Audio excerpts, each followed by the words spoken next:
ভারতের সামনে নত হল পাকিস্তান। ভারত বনাম পাকিস্তান ম্যাচের জন্য রাজি হলেন মহসিন নকভি। এই মুহূর্তে টি-20 বিশ্বকাপ 2026 নিয়ে সবচেয়ে বড় খবর সামনে এসে গেছে।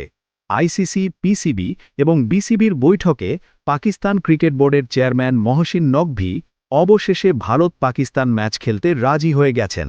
এখন মহসিন নকভি জানিয়েছেন তিনি পাকিস্তান সরকার এবং প্রধানমন্ত্রী শাহবাজ শরীফের সঙ্গে একটি শেষ বৈঠক করবেন। এরপরই অফিসিয়ালি ঘোষণা করা হবে যে 15 ফেব্রুয়ারি কলম্বোতে অনুষ্ঠিত হতে যাওয়া ভারত বনাম পাকিস্তান ম্যাচের জন্য পাকিস্তান দল পুরোপুরি প্রস্তুত। শুধু তাই নয়, পাকিস্তান পুরো বিশ্বকাপেই অংশ নেবে এবং নির্ধারিত সূচি অনুযায়ী ভারতের বিরুদ্ধেও খেলতে প্রস্তুত রয়েছে।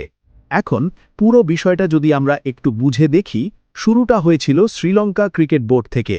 তারা আইসিসির কাছে গিয়ে স্পষ্টভাবে জানায় ভারত পাকিস্তান ম্যাচ বয়কট হওয়ার কারণে শ্রীলঙ্কার ভয়াবহ আর্থিক ক্ষতি হচ্ছে। যেসব স্টেডিয়ামের টিকিট আগেই বুক হয়ে গিয়েছিল সেগুলোর জন্য এখন রিফান্ড চাওয়া হচ্ছে। ম্যাচকে কেন্দ্র করে যেসব হোটেল বুকিং হয়েছিল, যেসব ফ্লাইট টিকিট কাটা হয়েছিল, সব একের পর এক ক্যান্সেল হতে শুরু করেছে। এই পরিস্থিতি দেখে আইসিসির ডেপুটি চেয়ারম্যান সরাসরি পাকিস্তানে যান। সেখানে ডাকা হয় Pakistan cricket board, Bangladesh cricket board এবং শ্রীলঙ্কা ক্রিকেট বোর্ডকে। লাহোরের গাদ্দাফি স্টেডিয়ামে হয় একটি হাই লেভেল বৈঠক। এই বৈঠকে প্রথমেই প্রশ্ন করা হয় বাংলাদেশ ক্রিকেট বোর্ডের প্রতিনিধি আমিনুল ইসলামকে। প্রশ্ন ছিল একটাই, ভারত পাকিস্তান ম্যাচ নিয়ে আপনার মত কি? আমিনুল ইসলাম বলেন, বাংলাদেশের সঙ্গে যা হয়েছে তা অবশ্যই ভুল, কিন্তু এটাও সত্য পাকিস্তান সেই সময় বাংলাদেশের পাশে দাঁড়িয়েছিল।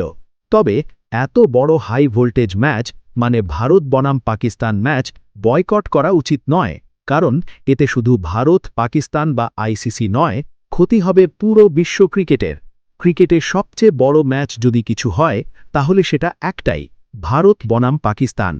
এই বক্তব্যের পর বাংলাদেশ ক্রিকেট বোর্ড এই ম্যাচের পক্ষে সমর্থন জানায়। পাশাপাশি শ্রীলঙ্কা ক্রিকেট বোর্ডও সমর্থন দেয়, কারণ এই ম্যাচ না হলে শ্রীলঙ্কার হতে যাচ্ছিল একটা বিশাল আর্থিক ধাক্কা। এরপর আইসিসি কড়া ভাষায় জানায় যদি পাকিস্তান ক্রিকেট বোর্ড নিজেদের জেদে অড়র থাকে তাহলে পাকিস্তান ক্রিকেট বোর্ডকে আইসোলেট করা হতে পারে। ভবিষ্যতে আইসিসি টুর্নামেন্ট খেলতে সমস্যায় পড়তে পারে, এমনকি পাকিস্তানকে আইসিসি টুর্নামেন্ট থেকে ব্যান পর্যন্ত করা হতে পারে। আইসিসি আরও জানায় আইসিসির মোট রেভিনিউয়ের প্রায় ৮০% আসে বিসিসিআই থেকে, অর্থাৎ ভারতের অবদানই সবচেয়ে বেশি। এমন পরিস্থিতিতে ভারতকে বয়কট করা কোনোভাবেই সম্ভব নয়। যদি বিসিসিআই থেকে আইসিসি রেভিনিউ না পায় তাহলে অন্যান্য ক্রিকেট বোর্ডগুলোর জন্য যে বার্ষিক অর্থ পাঠানো হয় সেটাও বন্ধ হয়ে যাবে, ফলে ক্ষতিগ্রস্ত হবে পুরো বিশ্ব ক্রিকেট। এই কঠোর সতর্কতা এবং বাংলাদেশ ও শ্রীলঙ্কা ক্রিকেট বোর্ডের বোঝানোর পর অবশেষে পাকিস্তান ক্রিকেট বোর্ডের চেয়ারম্যান মহসিন নকভি রাজি হয়ে যান। তিনি বুঝে যান ভারত বনাম পাকিস্তান ম্যাচ শুধু জরুরি নয়, এই ম্যাচ হতেই হবে।